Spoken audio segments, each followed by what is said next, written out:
여러분 안녕하십니까? 광주 MBC 뉴스투데이입니다. 먼저 오늘의 주요 뉴스입니다. 한전공대 설립을 위한 1단계 용역 결과 작지만 강한 대학을 목표로 오는 2022년 개교하는 밑그림이 제시됐습니다. 목표대로 한전공대를 설립하기까지는 규모와 입지 선정을 둘러싼 논란 등 해결해야 할 산이 많습니다. 메르스에 걸린 남성과 비행기 옆자리에 앉아 귀국한 직장 동료가 광주 자택에 격리돼 있습니다. 증상이 나타나진 않았지만 보건당국은 만일에 대비하고 있습니다. 우후죽순으로 들어서는 태양광 시설 때문에 민원이 잇따르고 있습니다. 오락가락하는 정책도 혼선을 낳고 있습니다. 빛가람 에너지밸리의 성공을 이끌 한전공대 밑그림이 나왔습니다. 작지만 강한 소수정예 대학으로 설립 방향이 잡혔습니다. 김인정 기자입니다. 에너지밸리를 성공시키고 세계 최고의 에너지 인재 육성을 위해 한국전력은 흔들림 없이 한전공대 설립을 추진하겠다고 강조했습니다. 기술 역량 제고라는 두 가지 측면에서 이 사업은 한전이 지금 해나가고 있는 핵심 과제 중에 하나입니다. 한전공대 설립을 위한 1단계 용역에서 작지만 강한 소수 정예대학을 2022년 3월에 개교하는 걸로 가닥이 잡혔습니다. 학생 수는 1000여 명, 교수는 100여 명, 부지는 120만 제곱미터 규모로 세계 최고의 에너지 특화대학을 설립할 계획입니다. 한전공대의 설립은 국가 에너지 산업의 도약과 한전 기술 장벽의 주요한 촉매가 될 수 있다라고 말씀드리겠습니다. 한전공대 학생들에게는 입학금과 등록금을 전액 면제해주고 우수 교수진 확보를 위해 국내 최고 수준의 연봉과 연구비를 제공할 예정입니다. 특히 포항공대 방사선 가속기 연구소와 같은 세계 유일의 연구 기능을 갖춰 지구촌 인재들이 앞다퉈 찾는 대학을 만들어갈 계획입니다. 전남 지역이 어디에 있는 대학이 아니고 단 한 방에 글로벌 대학으로 도약을 할 수 있을 거라고 생각합니다. 한전은 에너지 분야에서 오는 2040년까지 국내 최고의 대학으로 2050년까지 세계 최고의 공대로 도약시키겠다고 강조했습니다. MBC 뉴스 김인정입니다. 네, 이렇게 대강의 청사진이 나왔지만 한전공대 설립까지는 아직 넘어야 할 산이 많습니다. 대학을 어디에 세울지 합의가 필요하고 정부의 지원이나 재정 문제도 풀어야 할 과제입니다. 계속해서 이계상 기자입니다. 한전공대 설립 로드맵대로라면 대학 설립과 개교 시기는 2022년 3월입니다. 당장 3년 6개월여 만에 대학 설립을 위한 제반 절차를 마무리 지어야 한다는 것입니다. 가장 쟁점이 될 수밖에 없는 것은 한전공대 입지를 결정하는 문제입니다. 광주시와 전라남도의 이견차가 큰 상황에서 한전과 용역회사 측은 신속한 인허가가 가능한 국공유지가 대학 입지로 최선이라는 입장입니다. 추진 중에 일정 기간 내에 합의에 도달하지 못했을 때에는 용역 내 전문가를 통해서 입지를 선정하는 방안을 고려하고 있습니다. 한전공대가 지속 가능한 대학으로 성장하기 위해서 한전은 범정부 차원의 설립지원위원회를 요청하고 있습니다. 정부와 지자체의 지원 없이는 대학 기반 시설을 구축하기가 어렵고 운영비 등 재정을 안정적으로 마련하기도 쉽지 않기 때문입니다. 특히 경주 여건 마련은 광주 전남 지자체의 몫이 될 가능성이 높습니다. 교육 환경, 정주 환경이나 인프라 구축 문제, 또 운영에 대한 문제, 활동의 지속 가능성이라든가 경쟁 확보에 대해서 주도적인 역할, 주인된 역할을 하겠다는 그런 말씀을 또 드립니다. 학생 수가 갈수록 줄고 있는 상황에서 지역 대학들과 상생의 틀을 마련하는 일도 중요한 과제가 되고 있습니다. 이 지역의 수요를 창출할 수 있고 이 수요가 세계의 수요와 연결이 되고 국내 수요가 연결될 수 있는 하나의 장이 되지 않을까 하는 그런 생각이 듭니다. 한전공대가 온갖 난관을 극복하고 차질 없이 설립되기 위해서는 관련 특별법을 하루빨리 제정해야 한다는 목소리가 높아지고 있습니다. MBC 뉴스 이계상입니다. 오늘 출근길도 서늘함이 감돕니다. 오늘 광주의 최저기온은 15도로 평년보다 2도가량 낮겠습니다. 한편 아직 한낮에는 여름 기온이 감돕니다. 오늘 광주의 한낮 기온은 26도를 보이면서 오늘도 10도 이상의 큰 일교차를 보이겠습니다. 일교차는 내일과 모레로 갈수록 점점 더 벌어질 것으로 보입니다. 이렇게 급격한 기온 변화가 있을 때 우리 몸은 대부분의 에너지를 체온 조절에 쏟아붓기 때문에 면역력이 저하 저하됩니다. 따라서 감기나 각종 바이러스에 취약한 상태가 되니까요. 환절기 건강관리 더 잘해주셔야겠습니다. 한편 우리 지역 오늘 구름 많은 모습입니다. 오늘은 종일 구름 많겠고요. 내일은 남해안 지역을 중심으로 빗방울이 떨어지기도 하겠습니다. 자세한 지역별 기온입니다. 현재 기온 광주가 16.8도로 평년보다 낮습니다. 낮 기온은 26도를 보이겠고요. 담양과 화순은 25도를 보이면서 오늘도 대부분 지역의 일교차가 10도가량으로 크게 벌어지겠습니다. 목포와 무안은 25도, 강진도 25도를 보이면서 어제보다 1, 2도가량 낮겠고요. 곡성과 구례는 24도를 보이겠습니다. 날씨였습니다. 전남 지역에 우후죽순 들어서고 있는 태양광 발전 설비 때문에 자치단체마다 몸살을 앓고 있습니다. 태양광 발전을 장려하는 조례를 제정했다가 민원 때문에 다시 규제를 강화하는 일까지 벌어지고 있습니다. 남공욱 기자가 취재했습니다. 보성군의회는 지난 2월 태양광 사업자들이 반길만한 조례를 통과시켰습니다. 태양광 시설이 주택가 최소 500m 떨어져 있도록 한 조례를 200m만 떨어져도 된다고 바꾼 겁니다. 그러자 태양광 발전 사업자들이 보성으로 몰려들었습니다. 지난 4년 동안 한 해 평균 100여 건이던 신청 건수가 올해만 벌써 700여 건에 이를 정도로 폭증했습니다. 그러자 이번엔 주민들이 들고 일어났습니다. 무서워서 못 살겠다. 태양광시설 도라니 즉각 철회하라. 태양광 발전 설비가 환경오염과 경관 훼손을 일으킨다는 주민들의 반발에 보성군은 태양광 발전 설비 설치 기준을 강화한 조례 개정안을 발의했습니다. 불과 6개월 만에 태양광 발전을 규제하는 정반대의 조례안이 나온 겁니다. 업자들의 사업 신청이 폭주하고 반발하는 주민들도 목소리를 높이자 자치단체 스스로 두 손을 든 겁니다.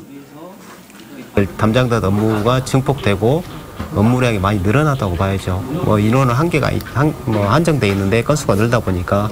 문제는 보성군만의 일이 아니라는 겁니다. 조금 밀집에서 100m고 관광지에서 100m인데 네.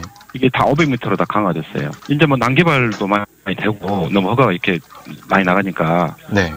그러니까 뭐 주거지역에 너무 가까이 막 탱고가 많이 되다 보니까 주민들 의견도 많이 반영을 해서 이렇게.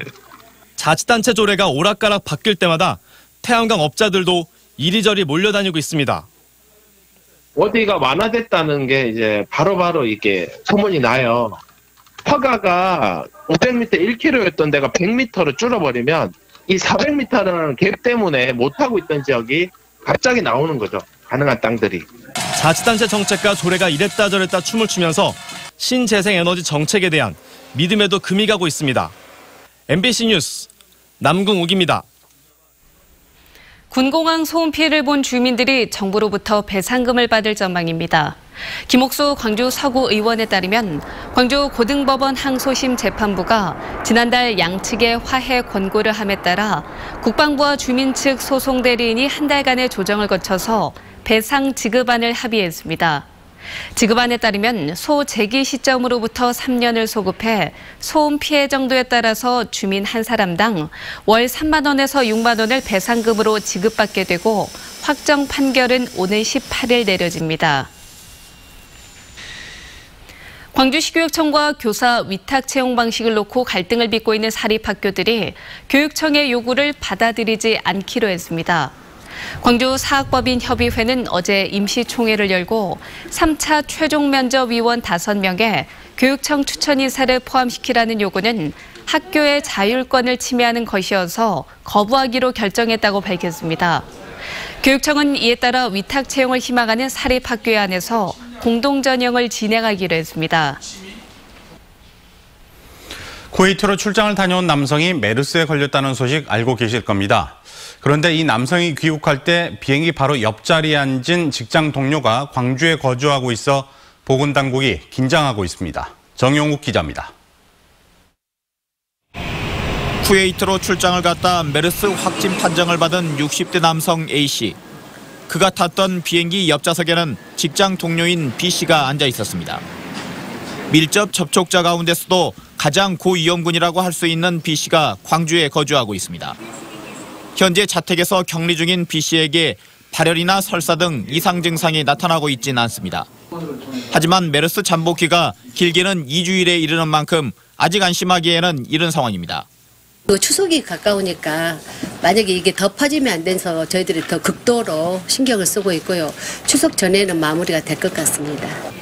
보건당국은 B씨가 인천공항에서 광주까지 버스로 이동한 만큼 만일의 상황에 대비해 버스 탑승객들도 파악 중에 있습니다. 또 광주 전남에 머물고 있는 일상 접촉자 13명에 대해서도 이상 유무를 관찰하고 있습니다. 이들은 메르스 감염자인 A씨와 같은 비행기에 탔지만 자리가 떨어져 있던 탑승객들입니다. 보건당국은 메르스의 경우 잠복기 시기에는 감염력이 없다고 밝혔습니다. 하지만 3년 전 메르스의 전파력을 목격한 지역민들은 불안 속에 상황을 예의주시하고 있습니다. MBC 뉴스 정용욱입니다. 5.18 진상규명조사위원회 구성이 난항을 겪고 있습니다. 5.18 기념재단에 따르면 오는 14일 5.18 진상규명 특별법이 시행되지만 여야 정당이 진상규명위원을 추천하지 않고 있어 위원회가 구성되지 않고 있습니다. 이런 가운데 남북 정상회담과 추석 연휴를 앞두고 있어 이달 안에 조사위원회가 출범하기는 어려울 전망입니다. 민주평화당의 최경환 의원은 국회 상임위원회에서 5월 단체를 상대로 한 110억 원대 구상권 청구 계획을 즉각 철회하라고 문체부 장관에게 촉구했습니다. 최경환 의원은 공사지원의 책임을 시민사회단체에 넘기는 것은 아무 실익도 없고 갈등만 유발할 것이라며 대승적 차원의 해결 방안을 마련해야 한다고 말했습니다. 이에 대해 도정환 장관은 국가에 재정적 피해를 입힌 사안에 대해 조치를 취하지 않을 수 없는 정부의 입장이지만 광주시나 관련 단체들과 협의해 결정하겠다고 답했습니다.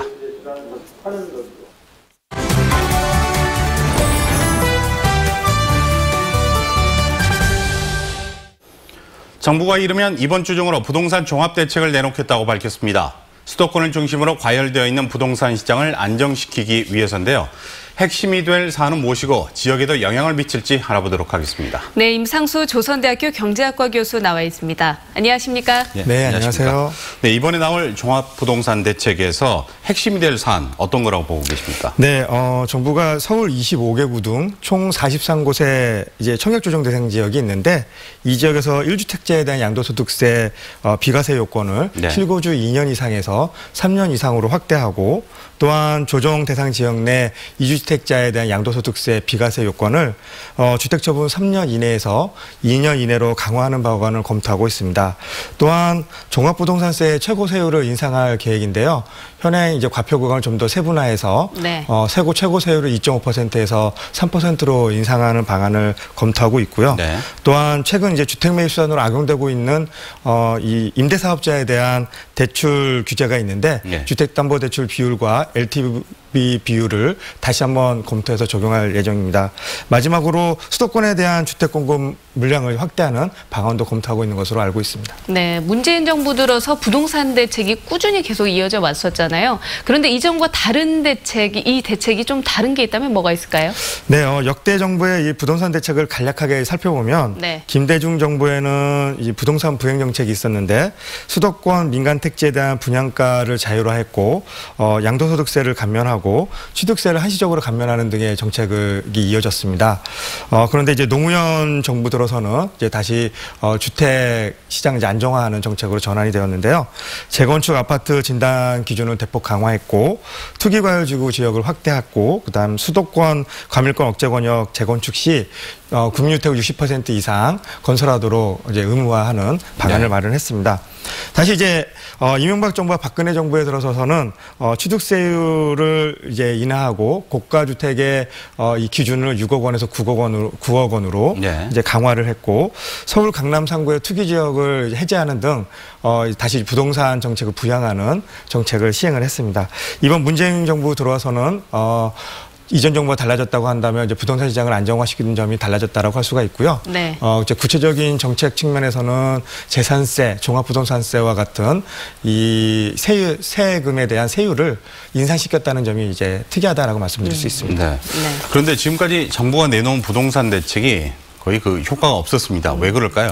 네, 이제 앞서 말씀드린 것처럼 이명박 정부와 박근혜 정부에서 이제 부동산 시장을 부양시키는 정책들을 시행해 왔거든요. 네. 이로 인해서 상당히 많은 투기 수요가 이제 조장되었다라고 말씀드릴 수 있고, 이로 인해서 투기 수요에 의한 이익도 상당히 많이 창출된 것으로 알고 있습니다. 따라서 시장에서는 웬만한 정책을 가지고서는 이러한 투기 수요를 이제 억제할 수 있는 만한 이제 이런 정책이 강력한 정책이 필요한데, 그동안에 이제 우리나라의 정부 정책을 보게 되면 이와 같이 강력한 정책은 나오지 않았거든요. 이로 인해서 아마 부동산 대책이 효과가 없었지 않았나 싶습니다. 네, 이 부동산 시장 안정화를 위해서 주택 공급을 확대해야 된다. 그래서 계속 꾸준히 이야기가 있었잖아요. 여기에 대해서 찬반이 엇갈립니다. 어떻게 생각하십니까, 교수님?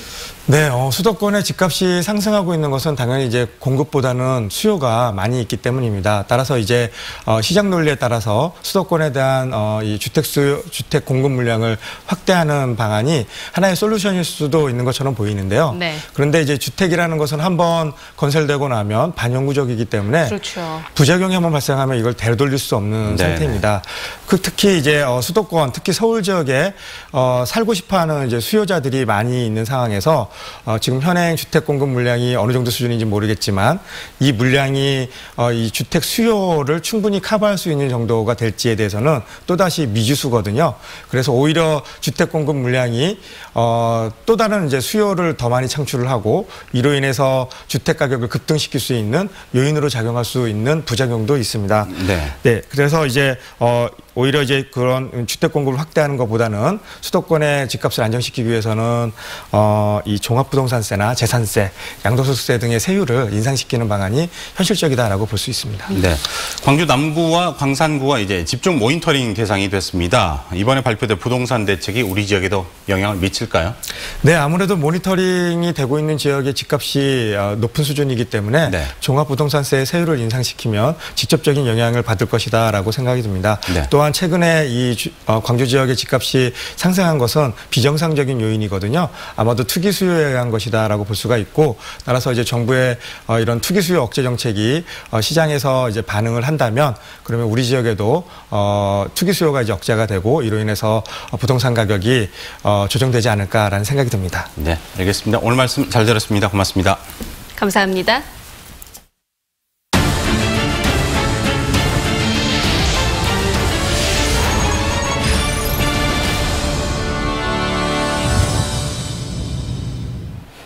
시골 판사를 자청해 화제가 된 박보영 전 대법관이 어제 여수시법원에 첫 출근했습니다. 하지만 수많은 노동자들이 대법관 재직 시절 내렸던 판결에 대해 항의하고 나서면서 험난한 출근길이 됐습니다. 김종수 기자입니다. 전남 순천 출신으로 최근 퇴임한 박보영 전 대법관. 흔한 정관 예우를 뒤로하고 중소도시의 법관에 지원했다는 사실이 알려지면서 각계각층의 긍정적 반응이 잇따랐습니다. 그러나 박 전 대법관의 첫 출근길은 순탄치 않았습니다.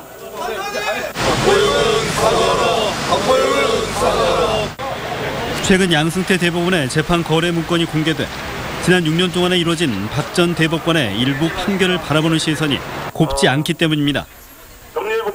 특히 1, 2심을 뒤집고 쌍용차의 정리해고 무효 소송을 기각한 사실이 알려지면서 노동자들은 정확한 해명과 사과를 촉구했습니다. 정말 쌍용자동차 이 판결이 양승태 사법농단과 아무런 관련이 없는지, 또는 왜 쌍용차 정리해고 판결을 그렇게 내렸는지에 대해서 확인하고 싶어서. 특히 당시 판결로 해고 노동자와 가족 30명이 스스로 목숨을 끊었다며 판결의 보편 타당한 이유를 설명하라고 주장했습니다. 철도 노조원들도 항의하기는 마찬가지입니다. 지난 2009년 철도노조 파업과 관련해 1, 2심에서 무죄 판결을 받았지만 박보영 전 대법관이 이 사건을 파기환송하면서 노동자들이 큰 타격을 입었다는 겁니다. 10년 넘게 복직을 못했고요. 그리고 100억에 가까운 손해배상과 가압류로 모든 조합원들이 시달려야 했고요. 철도 해고자 한 분이 미안하다는 말만 남기고 저 세상을 떠난 바가 있습니다.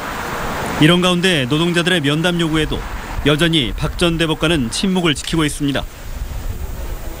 전직 대법관의 낮은 행보와 재임 기간 이루어졌던 판결에 대한 시선이 엇갈리고 있는 가운데 첫 출근길엔 충돌을 막기 위해 수십여 명의 경찰과 경호 인력이 동원됐습니다. MBC 뉴스 김종수입니다. 전국에 소방서 없는 시군구 31곳 가운데 25%에 해당하는 7곳이 전남 지역에 있는 것으로 나타났습니다. 민주평화당 정인화 의원이 소방청으로부터 받은 자료에 따르면 전남에 소방서가 없는 시군은 장성과 곡성, 장흥과 구례, 완도와 신안, 진도 등 7곳으로 전국에서 가장 많았습니다. 소방관 1명이 홀로 근무하는 1인 지역대도 전남에만 14곳이 있는 것으로 나타났습니다. 어제 오후 12시쯤 나주시 남평읍의 배수관 매설 작업 현장에서 키르키스탄 국적의 노동자 30살 A씨가 배수관에 깔려 숨졌습니다. 경찰은 A씨가 묻기 위해 준비해둔 배수관 위에 올라갔다가 배수관과 함께 배수로로 떨어지면서 변을 당했다는 목격자의 말을 토대로 정확한 사고 경위를 조사하고 있습니다. 어제 저녁 10시 10분쯤 광주시 동구 금동의 한 술집에서 불이 나 45분 만에 꺼졌습니다. 이 불로 옆 가게에 있던 손님까지 총 40여 명이 긴급 대피했지만 다행히 인명피해는 없었습니다. 경찰과 소방은 주방에서 조리 중 불이 난 것으로 보고 정확한 원인을 조사하고 있습니다. 명절이 그리 반갑지 않은 사람들이 있습니다. 바로 우편물을 배달하는 집배원 분들인데요. 상습적인 불법 초과 근무를 근절해야 한다며 목소리를 높이고 나섰습니다. 조희연 기자입니다. 평등하고 살만한 노동 현장으로 바꾸자!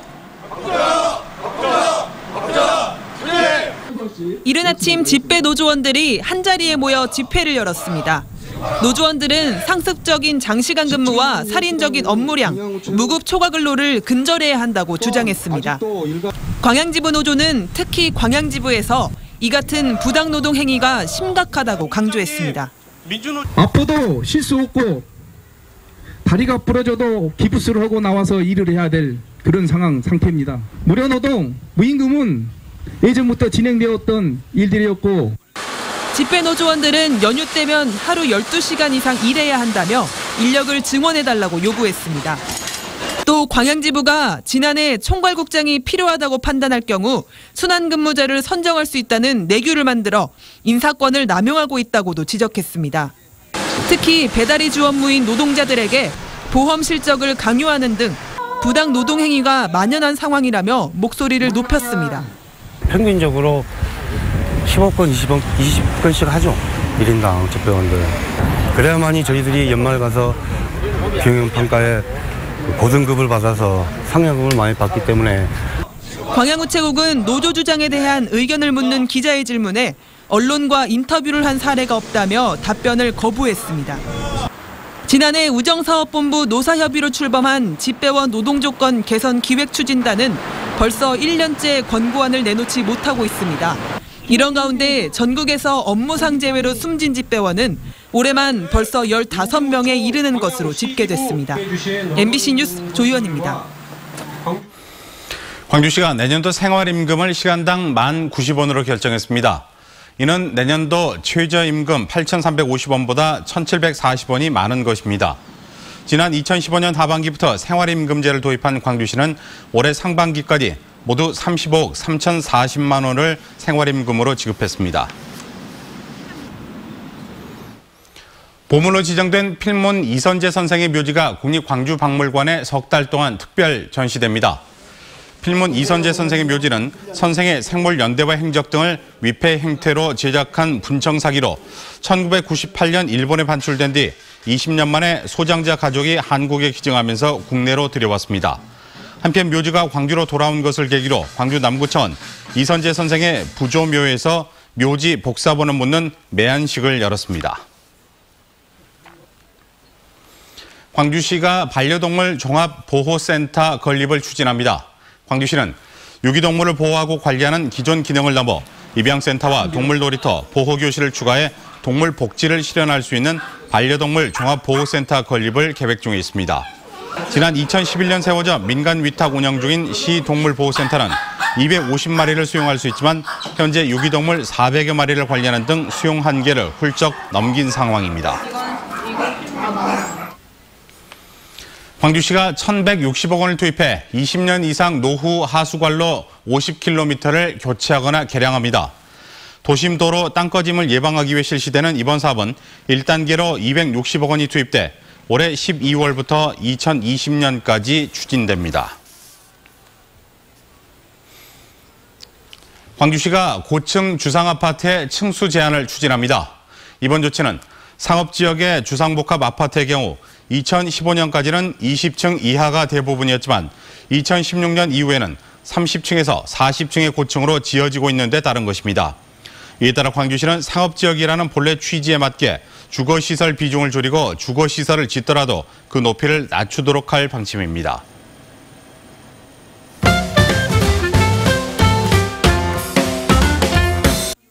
추석 전 벌초와 성묘할 때 벌쏘임과 예초기 사고 조심하셔야겠습니다.